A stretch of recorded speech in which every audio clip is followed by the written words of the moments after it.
Do you wait for people to get them? Yeah. At least one person. Whatever. A notification. Hi everyone, this is Shantae Gilliard here, and I'm here with two special guests. This is my sister and my brother, Dedrick Gilliard and Kiki Gilliard. We don't call her Kalisha, we call her Kiki. And I have some questions for them. They're going to speak their truth on today, and I hope you guys tune in. Please share and like this video so that the next person can learn from their experience. And my first question for my sister is, what are some things you had to face growing up? One of the things I had to face was not feeling accepted, because my dad wasn't around. So a lot of things I felt like, what was wrong with me? That was one of the things, what was wrong with me. And then some things, I just felt like I was an outsider also in the house with my sisters and my mom. So it's just like, how come I wasn't good enough for certain things or whatever? And when your dad is not there, that plays a lot, because that's one of the first people that's supposed to love you and accept you. So when he's not there, it brings up a lot. So it caused a lot of things. And so I did a lot of things to want to be accepted. As far as being promiscuous, just doing silly stuff. You know, as you do, searching for that thing to make you feel accepted. And that was that. Like, I was really promiscuous back when I was younger because of that. And yeah, not being accepted. That's one thing. When somebody choose to do things, it's a choice to me. Yeah. I don't care what people say. My mother never stopped him from being around, but it's a choice. Yeah. And he chose certain things. I talk to him now. I have somewhat a relationship with him now, and I brung it up to him or whatever else like that, and let him know, like, you made a choice, and this is how this choice affected me, and this is what's going on.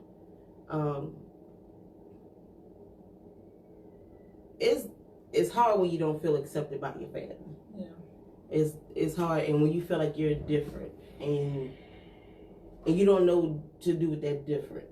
Yeah. So you try to search, and you do certain things in order to fit in with the crowd and everything. It also caused me to even start drinking at an early age. Like, I was in elementary school taking vodka and all that other stuff to school, like Bacardi, and like I was, how old? I can't remember how old. I lost my virginity at 13 or so, like 13 years old. I don't know nothing about that. Like, yeah, 13. You don't know what you're doing. I don't know what I'm doing. So it caused me to really be out there like that, and I had a name.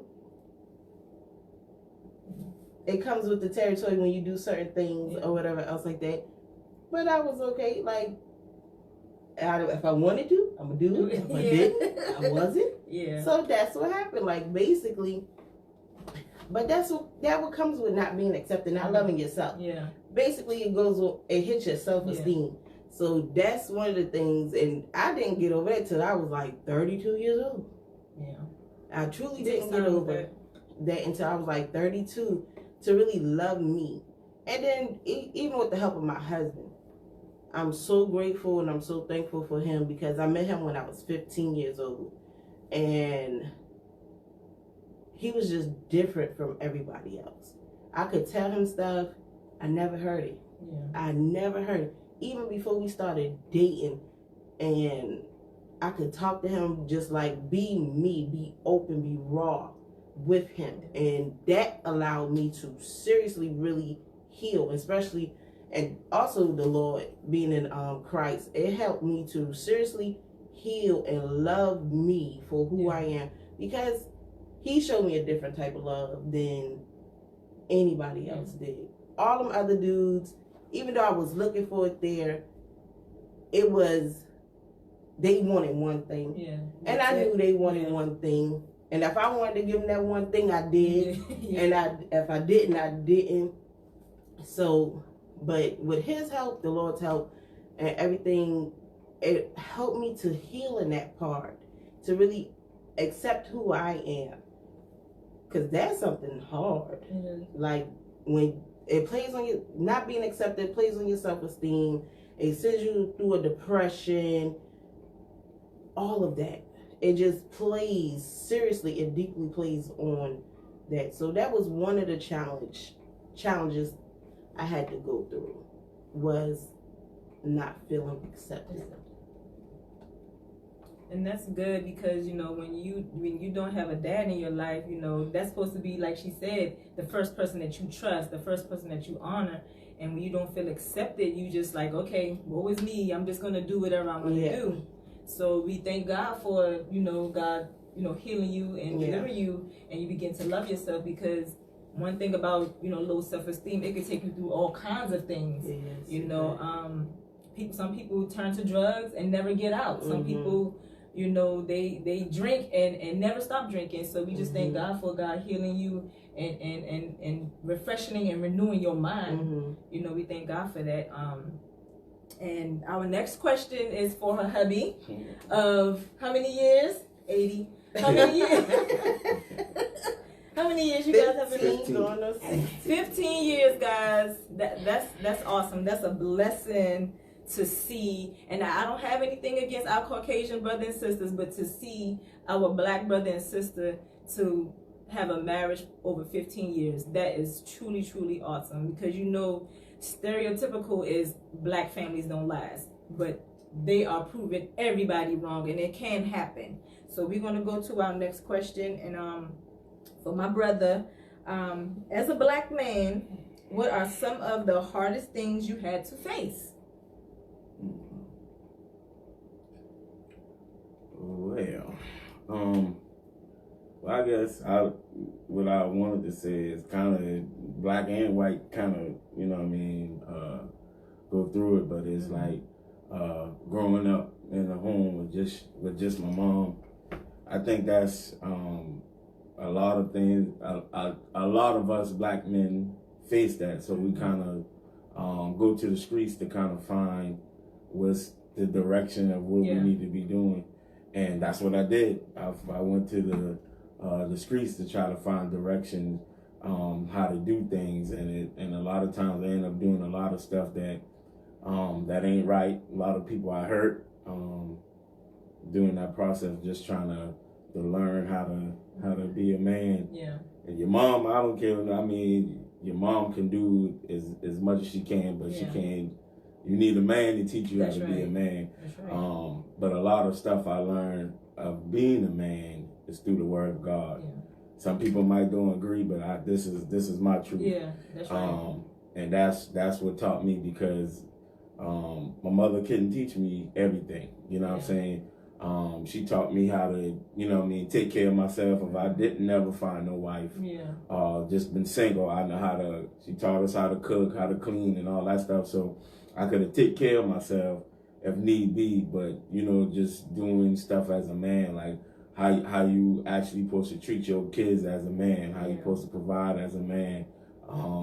Just little stuff like fixing the car, doing the oil change, those stuff like that. Some men know how to do. I never been taught how to do that.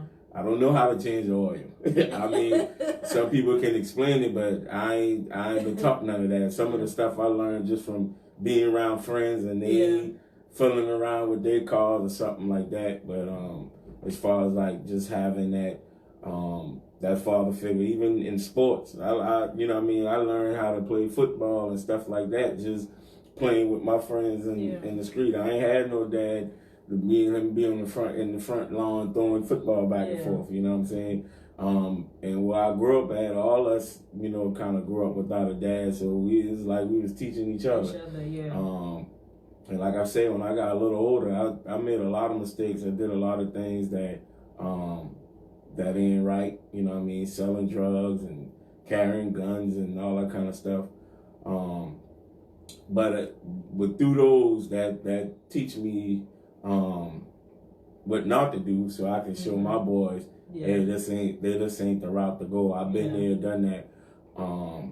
So you know, through time and through Christ, I've learned to be the man that I am. Yeah. How to treat my wife, how to get guide my kids. I got an 18-year-old boy, and I ain't never had to go to the jailhouse for him. That's good right there. If he doing anything, he real sneaky. That's all I can say. As far as like smoking and stuff, man, I started smoking. I think I've been in middle school smoking Black and Mild and stuff. And my mom grew up in the country, so how weed and all that drinking, she ain't know nothing but none of that. So a lot of stuff we got away with when we was out there doing those things. But like I said, through Christ, man, that's what really taught me how to be a man. And you know, and I thank God for the men that were like in the neighborhood and at church and stuff. So I did have somebody that I could look at. So that been one of the things that been kind of helpful. You know what I'm saying? But now, as far as having a father in the house, I didn't have that. So growing up, and you know what I mean, as a black man, it's tough, because sometimes you can just that one decision or one choice can change your whole life. I did some things that, you know what I mean, I should have been in prison for. I should have been locked up for, but through God's grace, I had to go through that. A bunch of my friends and family members, brothers, they've been to prison and stuff, but I thank God I never had to go to prison.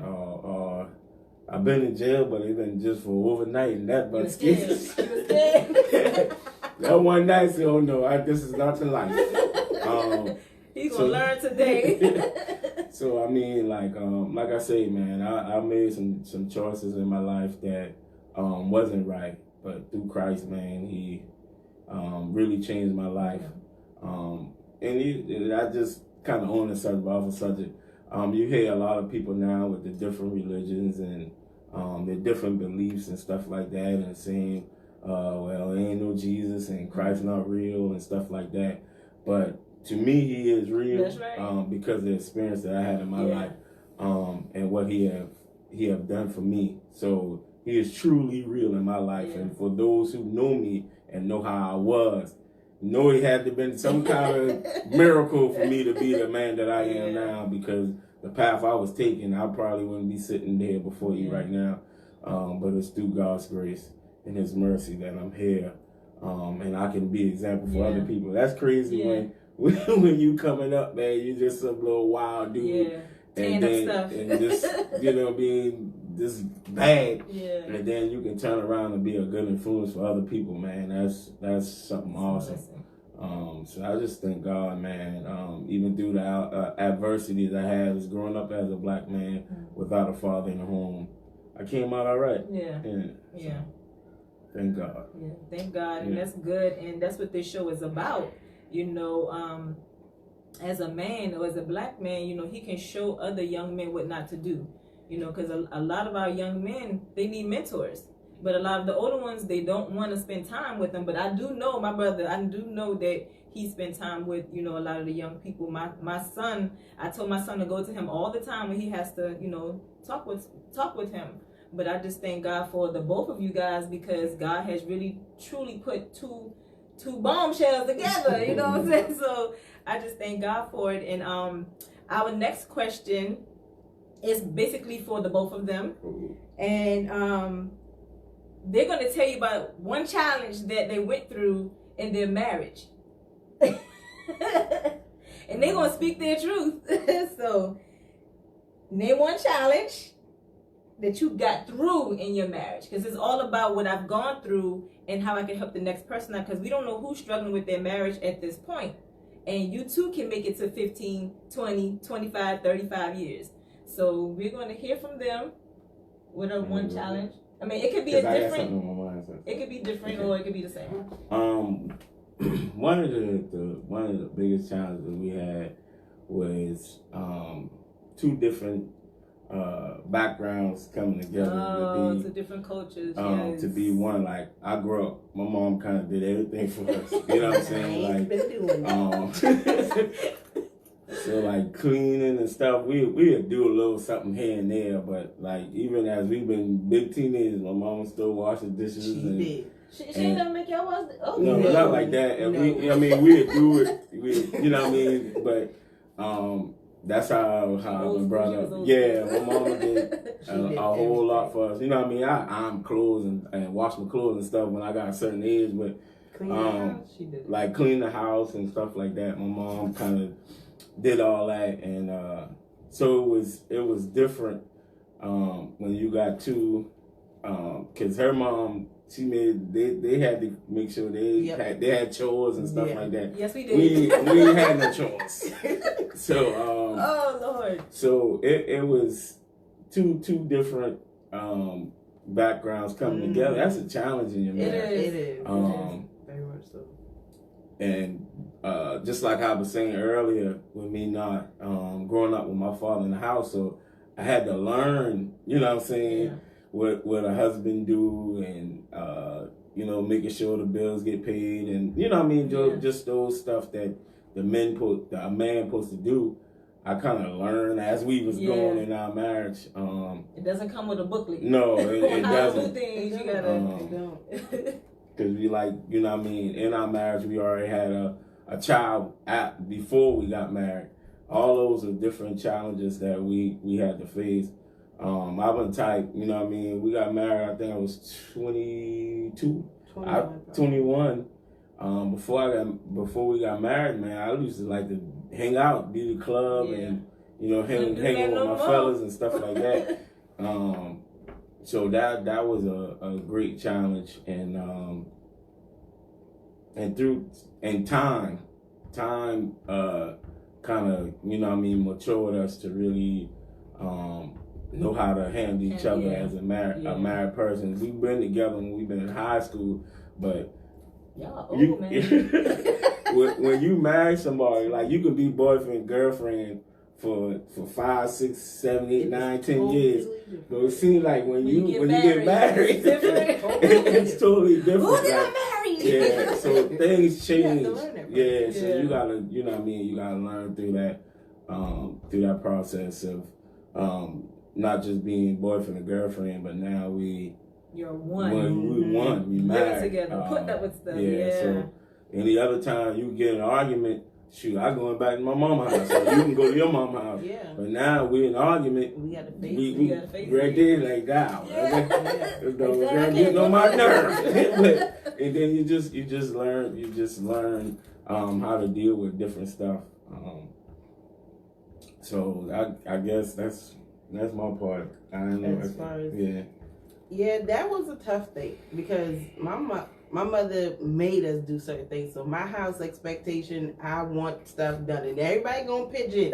You not about to sit there and not do nothing. Everybody about to pitch in this house. That's how it was. And I stayed with them for a little while when I was a teenager, and I saw how their mother would clean up, and them jokers would come right behind her and mess up. And I was like, oh no, we not doing that. Not today. We're not gonna do that in this house. And so it was a struggle, especially our first couple of years, being that I was 19, he was 21, and we were still young, and even though we were together since I was 15, it was like, okay, we still have to learn each other. You think you know a person being with them for 4 years. Yeah. But once you get married, it's a total different ball game. People feel like what marriage is going to do if you're living together, or it's different. I promise you, it is different, because those little things that you kind of looked over before, you're not going to look over those things anymore. Exactly. And then you have to learn how to become one, like he said. Yeah. You're no longer separate. So you could do your own thing when you're separate, and I could do my own thing when you're single and just dated. But when you get married, you have to learn how to become one. And that's a challenge when you're coming from two total different backgrounds. Yeah. So you have to be patient. You have to compromise. And that's the only place you're going to compromise at. And sometimes you're going to feel like, you know what, I don't want to compromise here. Exactly. But you have to, in order to become that one in that unit, in order to get to your house and develop your own culture. Yeah. Yeah, that was a struggle. It was one time I pulled out meat out the freezer. So you know, you took all the meat out the freezer, threw it Yeah. on the floor. So it's Who picked the meat up? He did. So you threw it out and he picked it up. You didn't want that meat to go bad. Now I forget what I have. Cause listen, I'm gonna tell y'all this story. Oh goodness. Cause I asked him, I was trying to take the meat out the freezer all day, but you know how sometimes meat get frozen together. So I was like, okay, I can't pull the meat out. So he got mad because he just got off of work. I said, Dedrick, can you get the meat out the freezer for me? He said, you never want to see me sleep. So I said, you was mad because you couldn't go to sleep. So I said, okay, I get the meat out, pull everything out. And that's just one of the things that we had to learn because his thing was always provided. And I'm like, okay, you want to provide, but I got to cook. Yeah. You hungry? You gotta meet each other. You So we gotta have come to to a common meet. ground. Yeah. So it's just like those things, you're going to go through those type of crazy moments and bumps and stuff. So don't let those things stop you and become stumbling blocks or anything else like that. You got to learn from those lessons and keep on moving. Yeah. Because that could have been easily something that could have set it off and just be like, boom, we getting a divorce. Yeah. But once you learn that person and continue to, and you got to want to. Yeah.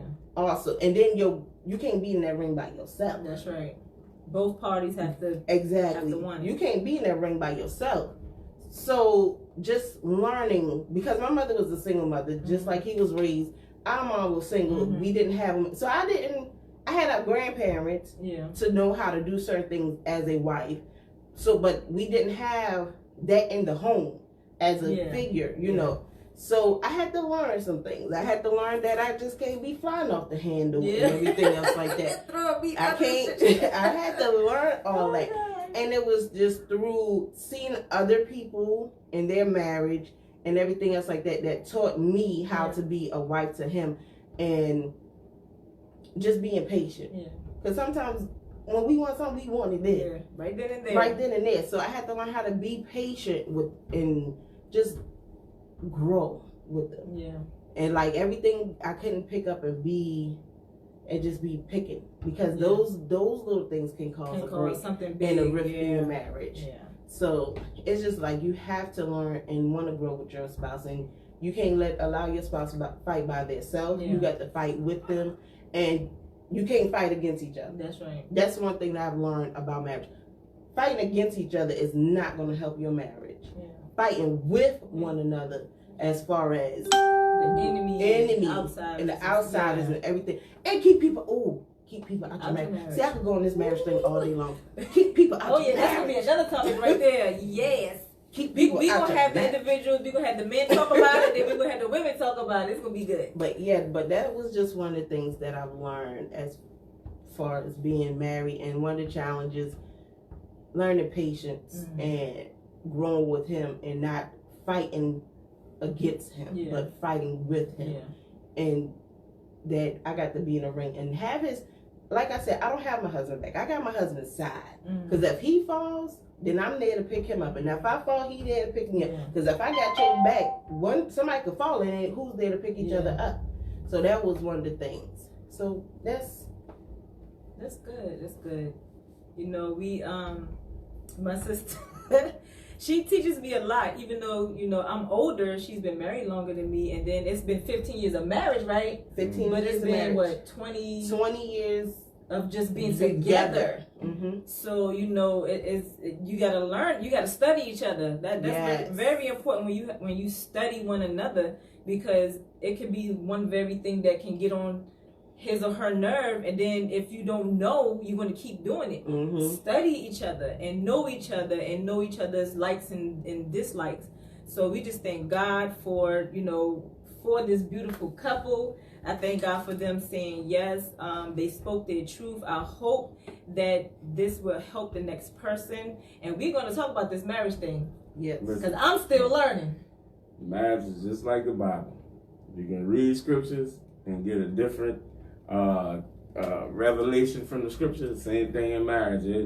even though we've been married this long, I still learning more things. Every day. Even Every in the, day. in the 15 years, because you change. You know what I mean? Yeah. You get a little older. Certain things that you like before, you don't like to do now, and stuff like that. So just like how them scriptures is, you can read the same scripture over and over, and each time get a different revelation of it.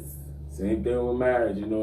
After time, you feel like, okay, I done got her packed down, and then you know certain things, something else are coming. Yeah. So it's constantly it's work, and it's constantly you learning to learn one another. Yeah. So it's a constant thing in a marriage. You know what I mean? You don't.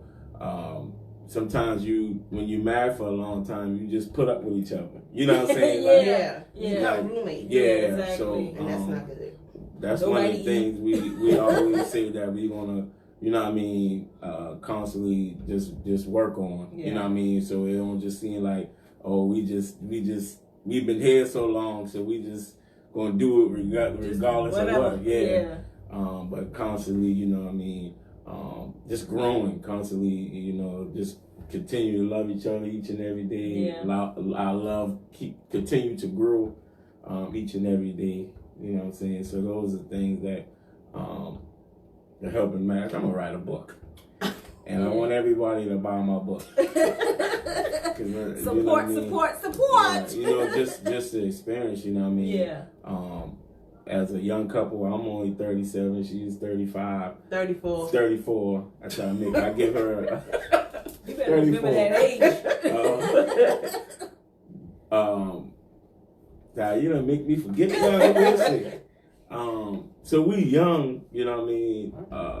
But we've been together for a long time, like how Sis was saying. But it's a process, man, to get to where we at. And one of the good things that I always kind of encourage you to just to keep moving is you hear a lot of people say, "Oh my," and not saying like, well, I'm gonna use the word envy, but they look up to that, especially a lot of people who went to school with us, and they see that all these years and they still together. Yeah. You know what I'm saying? Yeah. So that kind of helps encourage you to do better even more because you know people are watching. And I thank God for the ones that look up to our marriage and stuff like that. And with the help of God, we're gonna continue to be a role model for marriage. You have to, because I know I know I look up to you guys. You know, when you got veterans in marriage, and not me just starting out, but 6 years. You know, it's a long time, but a short time at the moment. But I look up to you guys because I get advice. I get advice from you guys. And I thank you guys for even my sister, my brother will be over here giving me and my husband advice about how to stick together as a couple. So I just thank you guys for that. I thank you guys for just, helping me and him throughout our trials, what we have gone through. So I bless the Lord. And on Saturday, we will have another guest. Her name is Ebony Gordine, and she's going to speak her truth. It's going to be live at 2:30. So I hope you guys just stay tuned, and I hope to see you guys there next time. Buy my book. Bye.